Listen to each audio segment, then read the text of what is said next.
Buen día. El día de hoy les vamos a presentar el marco conceptual del IAPS en las NIF para pymes. Este es un análisis realizado por los doctores María Antonia García y Vicente Montesinos, quienes les exponen Angie Caterina Aguilar Leal, Eliana Castrillón Ruiz y Catherine Vallejo Castañeda. Somos del programa de Contaduría Pública a Distancia de la Fundación Universitaria del Área Andina.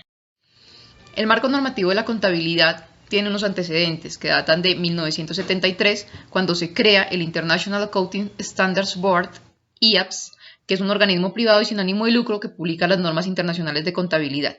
En el año 1989 se aprueba el marco conceptual para la preparación y presentación de los estados financieros. En el año 2002 se aprueba el reglamento 1606 que obliga a cierto grupo de empresas a presentar su información financiera consolidada atendiendo a las normas internacionales de contabilidad. En el año 2003 la publicación de las normas internacionales de contabilidad se da el 13 de octubre por el IAPS para su aplicación en el ámbito europeo. Estas normas publicadas con posterioridad, todas las normas publicadas con posterioridad a esta fecha se denominan como NIF, Normas Internacionales de Información Financiera. En el año 2005, por primera vez, las empresas están obligadas a presentar la información financiera de acuerdo a las normas internacionales de contabilidad, esto en el marco europeo. Se espera que las entidades aplicantes de las NIC y las NIF obtengan importantes beneficios al permitírseles competir en términos de igualdad en el mercado global de recursos financieros. Además, que obtengan beneficios económicos reales y de menor costo de capital al realizar esta incorporación al mercado global. Al ajustarse las nuevas reglas que impone el mercado global, hay nuevas exigencias informativas y esto hace que éstas se plasmen en mayor transparencia y en una mayor calidad informativa. Los estados financieros facilitan información relativa a la situación financiera, al rendimiento y a los cambios en la posición financiera de las entidades. Esto permite que la información sea útil para la toma de decisiones de un grupo amplio de usuarios. El marco conceptual para la elaboración y presentación de estados financieros es la base de las normas internacionales de contabilidad NIC y NIF, donde se detallan los objetivos y los elementos informativos que debe regir la elaboración y presentación de los estados financieros. Este marco conceptual no se puede clasificar como un documento teórico, ni tiene valor normativo, ya que acá lo que encontramos son los conceptos necesarios para la elaboración y presentación de la información financiera.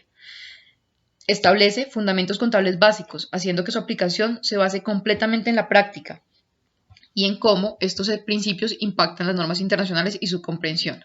Explica el objetivo de la información financiera empresarial dentro de un entorno económico basado en la libertad de mercado y en la idea de que la información deba fluir para poder tomar decisiones de forma correcta.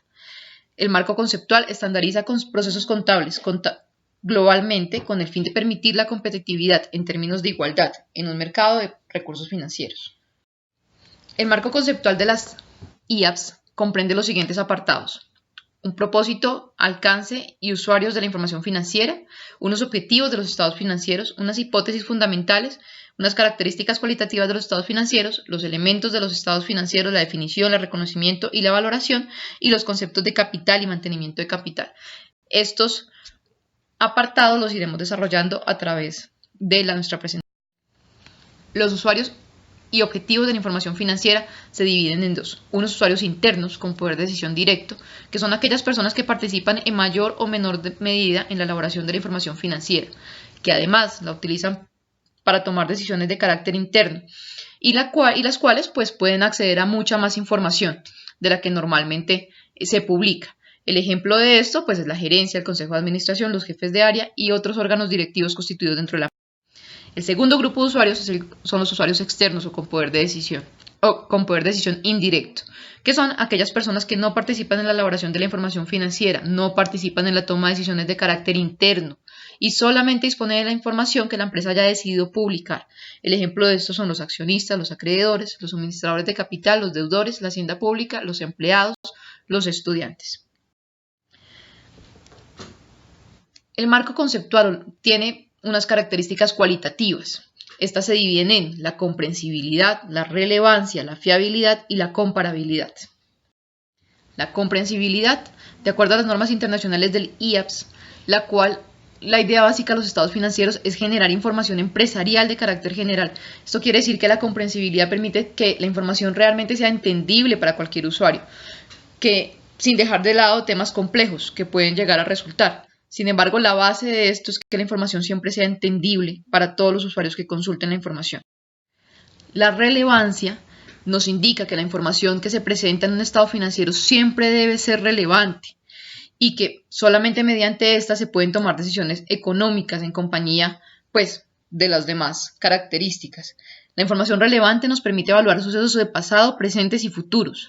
Es muy importante que una compañía sepa diferenciar hasta qué punto la información puede ser material, es decir, que pueda ser errónea y que pueda influir en el estudio de los estados financieros. La fiabilidad, y es que la información se debe presentar de forma fiable cuando no existe ningún error, lo cual permite a los usuarios tener tranquilidad en la toma de decisiones. La fiabilidad tiene 5 características secundarias. Estas son la neutralidad, y es que la información se debe presentar libre de cualquier sesgo. La representación fiel, que la información se debe presentar fielmente de acuerdo a las transacciones. La integridad, la información se debe presentar completa. El fondo sobre la forma, la información se debe presentar de acuerdo a la sustancia económica que lleva al hecho. La prudencia, la información se debe presentar teniendo en cuenta la precaución para así lograr una exactitud en lo informado. La comparabilidad nos permite hacer comparaciones entre dos situaciones económicas de diferentes periodos de la entidad para así lograr conocer los cambios en la situación financiera y el rendimiento de la misma. De igual manera, en el marco conceptual podemos ver que hay 2 hipótesis fundamentales que siempre se deben manejar al elaborar los estados financieros, y es que la empresa está en funcionamiento y la segunda hipótesis, que es el devengo. Se maneja la hipótesis de empresa en funcionamiento cuando se considera que la compañía no va a tener o no tiene intenciones en liquidar la empresa, sino que ésta se mantendrá en funcionamiento. Por lo tanto, no se tendrá en cuenta o no se considerarán valores de liquidación dentro de los estados financieros, y los estados financieros se presentarán con base en el funcionamiento de la empresa. El devengo parte del principio de que la información se presenta teniendo en cuenta los movimientos generados sin tener en cuenta el proceso de pago del mismo. Al presentar un estado financiero con relación a la base de devengo, se deben tener en cuenta los cobros pendientes de sucesos pasados, así como las obligaciones futuras por pagar. El marco conceptual también nos detalla los diferentes elementos que tenemos en los estados financieros. En los estados financieros tenemos los elementos relacionados con la situación financiera en el balance, que son los activos, pasivos y patrimonio neto. Los elementos que tienen que ver con la valoración del rendimiento en la cuenta de resultados, que son los ingresos y gastos, y los elementos que tienen que ver con el flujo de fondos, que son los cobros y pagos. En los elementos de los estados financieros, en general, toda partida debe ser objeto de reconocimiento que cumpla la definición del elemento, es decir, que sea probable que cumpla cualquier beneficio económico asociado con dicha partida y que el valor de dicha partida puede ser determinado con fiabilidad. Es indispensable destacar la importancia que también tiene el reconocimiento contable y la utilización de la concepción determinada acerca del mantenimiento de capital. Tenemos 2 criterios para la preparación de los estados financieros. Se preparan de acuerdo al concepto financiero o de acuerdo al concepto físico. En el concepto financiero debemos conservar el poder adquisitivo de capital inicial. Debemos ver que el importe del patrimonio neto al final del ejercicio exceda el importe del principio, es decir, podemos observar que la empresa tenga beneficios y que el cálculo se puede hacer en términos nominales o en términos de poder adquisitivo. Por otro lado, en el concepto físico se puede conservar la capacidad productiva y los ingresos son mayores a los gastos, es decir, que la empresa también presenta beneficios. En la diapositiva anterior veíamos que hay unos elementos relacionados con los estados financieros. Específicamente vamos a ver en este momento los elementos que están relacionados con el estado de la situación financiera. Empezamos con el activo. Y los activos son los recursos controlados por la empresa como consecuencia de transacciones pasadas y de los cuales se espera que fluya en un futuro beneficios económicos para la empresa. Estos activos pueden ser corrientes o no corrientes. Los corrientes son en los cuales se espera realizar o se pretende vender o consumir en el transcurso normal del ciclo de la explotación de la entidad o que se mantienen fundamentalmente para negociación. De igual manera están los que se esperan realizar dentro del periodo de los 12 meses posteriores a la fecha del balance. Y si se trata de efectivo o equivalentes de efectivo, pues deben ser los que estén disponibles y que no estén restringidos para ser intercambiados o usados. Dentro de los activos no corrientes se manejan todos los activos tangibles e intangibles que por su naturaleza sean a largo plazo y no cumplan con las características que antes mencionamos en los activos corrientes. Los pasivos son las obligaciones actuales de la empresa que derivan de transacciones pasadas. También se derivan en pasivos corrientes y pasivos no corrientes. Los pasivos corrientes, los que se esperan liquidar en el ciclo normal de la entidad, que deben liquidarse en un periodo de 12 meses después del cierre de balance, y donde la entidad no tenga ningún derecho incondicional para aplazar la cancelación del pasivo durante al menos los 12 meses siguientes a la fecha del balance. Los pasivos no corrientes, todos los demás pasivos que no se realicen en este periodo o en este periodo y que pues no se hayan mencionado anteriormente. Por último tenemos el patrimonio, que el patrimonio es el resultado de deducir todos los activos de los pasivos. Acabamos de ver los elementos que están relacionados con el estado de situación financiera. Ahora vamos a ver los elementos que están relacionados con el rendimiento de la empresa. Estos son los ingresos y los gastos. Los ingresos son aumentos en recursos económicos, en el aumento de los activos o disminución de los pasivos que originan aumentos del patrimonio neto y no están relacionados con los aportes a los socios. Estos se dividen en ingresos recurrentes o ganancias. El ingreso recurrente es un ingreso que se genera por actividades habituales y recurrentes, y las ganancias son ingresos generados por actividades que no son habituales o recurrentes. Los gastos son decrementos en los recursos económicos. Es la disminución de los activos o el aumento de los pasivos que originan disminución del patrimonio neto. No están relacionados con los aportes de los socios. Se dividen en gastos ordinarios y en pérdidas. Los gastos ordinarios son los generados por actividades habituales y recurrentes. Y las pérdidas, los que no están generados o los que no están clasificados como gastos ordinarios, es decir, los que están generados por actividades que no son habituales y no son recurrentes.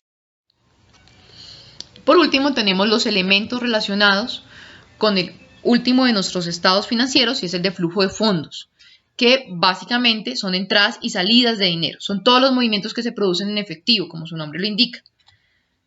Estos se dividen en cobros y en pagos. Los cobros son todas las entradas de efectivo y los pagos las salidas de efectivo.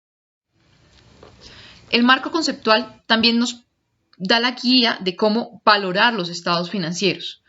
Tenemos 4 valoraciones básicas. La primera, el coste histórico, y es la que nos permite que los activos se registren por la suma de efectivo o el equivalente pagados o por el valor justo de la contraprestación entregada al momento de su adquisición. Los pasivos se registran por la suma de beneficio recibido a cambio de la obligación. Por el segundo, que es el coste corriente, nos permite registrar los activos por la suma que debería pagarse si el mismo activo fuera a ser adquirido actualmente. Y los pasivos se registran como la suma no descontada de efectivo que se requeriría para cancelar la obligación actualmente.